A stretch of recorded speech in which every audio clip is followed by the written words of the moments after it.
अभी हाल ही में जारी चुनावी लोकतंत्र सूचकांक में भारत किस स्थान पे रहा? तो आंसर होगा 108वें स्थान पे। यहां बात कर रहे हैं चुनावी लोकतंत्र सूचकांक 2023, इलेक्टोरल डेमोक्रेसी इंडेक्स 2023 की। इसको जारी किया है वी डैम इंस्टीट्यूट ने और इसमें भारत 108वें स्थान पर है। पिछले साल भारत 100वें स्थान पे था तो और नीचे आ गया। मतलब भारत को तंजानिया, बोलीविया, मैक्सिको, सिंगापुर, यहां तक कि नाइजीरिया जैसे देशों से भी नीचे रखा है। टॉप पे किसको रखा है फिर? टॉप पे डेनमार्क है, सेकंड नंबर पे स्वीडन है और तीसरे पे है नॉर्वे।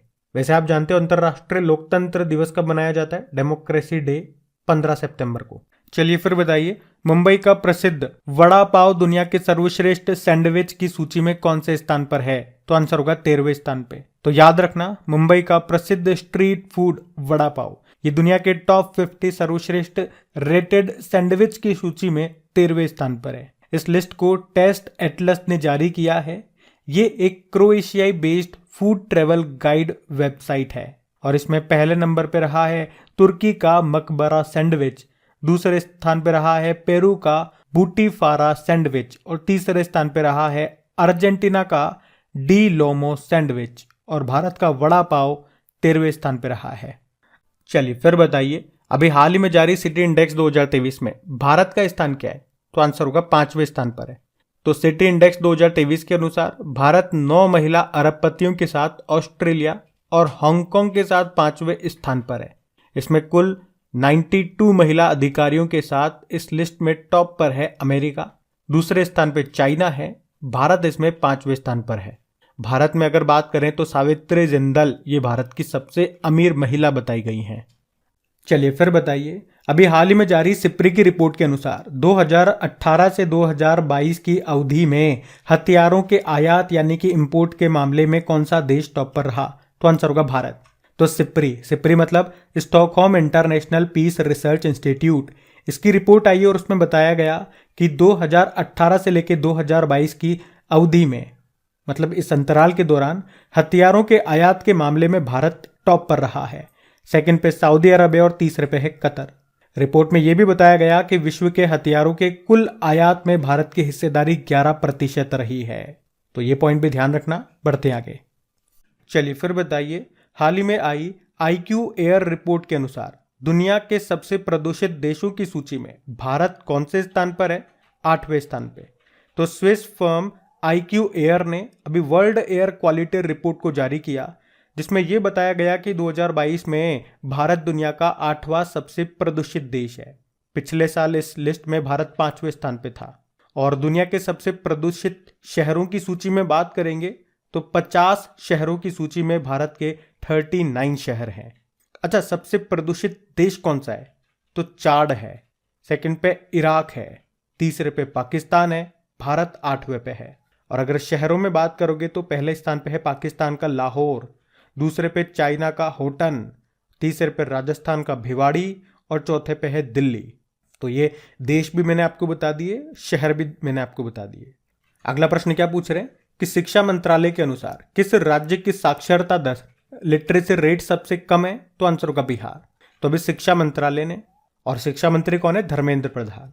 तो शिक्षा मंत्रालय के अनुसार बिहार में सबसे कम साक्षरता दर है, लिटरेसी रेट सबसे कम है। कितनी है? 61.8%।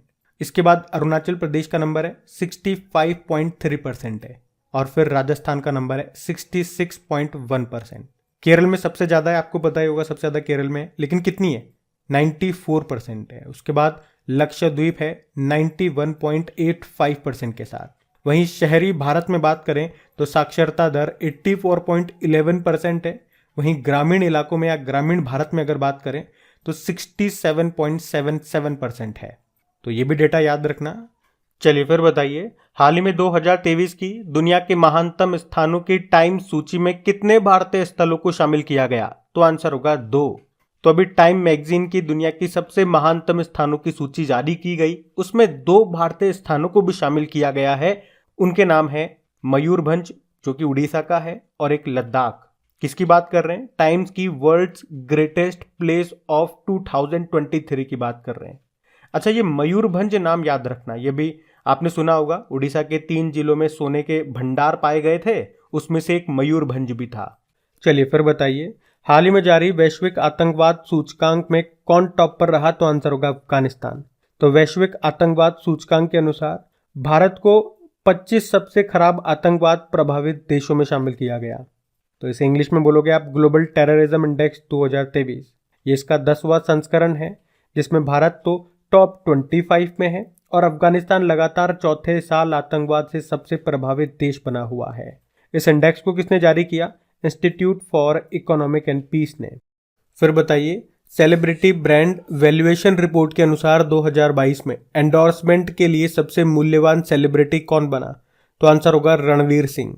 तो अभी हाल ही में जारी सेलिब्रिटी ब्रांड वैल्यूएशन रिपोर्ट के अनुसार रणवीर सिंह 2022 में विराट कोहली को पीछे छोड़कर सबसे मूल्यवान सेलिब्रिटी बन गए हैं।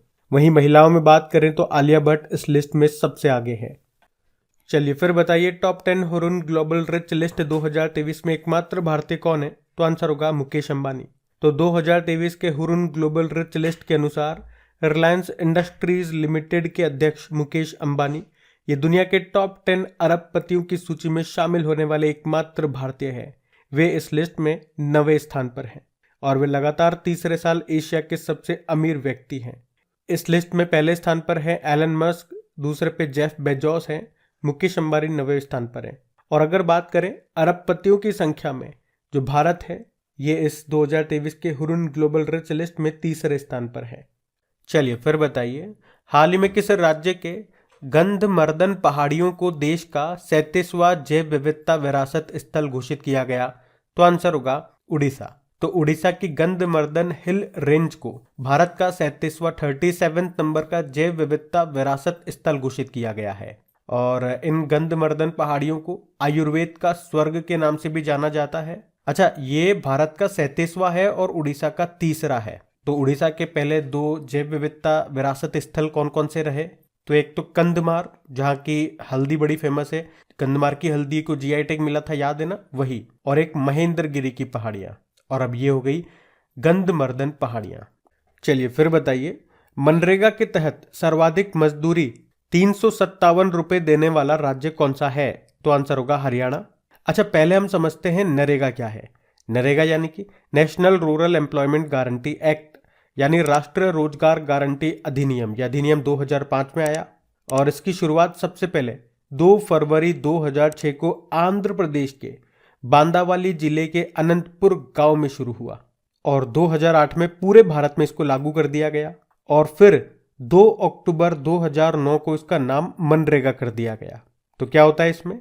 केंद्र सरकार इस योजना के अंतर्गत 100 दिन का रोजगार की गारंटी देती है और नरेगा अधिनियम 2005 की धारा 6(1) के तहत केंद्र सरकार मजदूरी की दर भी निर्धारित करती है और अभी ग्रामीण विकास मंत्रालय ने इसकी दर में संशोधन किया है और हर राज्य में अलग अलग बढ़ोतरी हुई है रेट की। 7 रुपए से लेकर के 26 रुपए तक बढ़ाए गए हैं। तो 3 पॉइंट यहां से याद रखना। पहला कि सबसे ज्यादा वृद्धि किस राज्य में हुई? तो आंसर होगा राजस्थान में। तो अब वहां की मजदूरी दर कितनी है? प्रतिदिन की बात कर रहे हैं, 255 रुपए है, 255 रुपीज। वहीं सबसे ज्यादा मजदूरी देने वाला राज्य ये हरियाणा है। पर डे यहाँ पे जो मजदूरी मिलती है 357 रुपीज है। और सबसे कम मजदूरी देने वाले राज्यों में बात करेंगे तो मध्य प्रदेश और छत्तीसगढ़ है, 221 रुपए प्रतिदिन के हिसाब से देते हैं। तो ये 3 फैक्टर आप याद रख लेना, 3 पॉइंट्स याद रख लेना। अच्छा, इसी तरह से अभी मूल पशुपालन सांख्यिकी 2022 रिपोर्ट भी आई थी। उसमें बताया गया था कि दूध उत्पादन में बात करेंगे कौन सा राज्य टॉप पर है? तो राजस्थान है। वहीं अंडे के उत्पादन में आंध्र प्रदेश टॉप पर है। मांस के उत्पादन में महाराष्ट्र टॉप पर है। तो ऊन के उत्पादन में राजस्थान टॉप पर है। ये डेटा भी आप जरूर याद रखिएगा, इंपॉर्टेंट क्वेश्चन है ये, इंपॉर्टेंट मार्क करना इसे।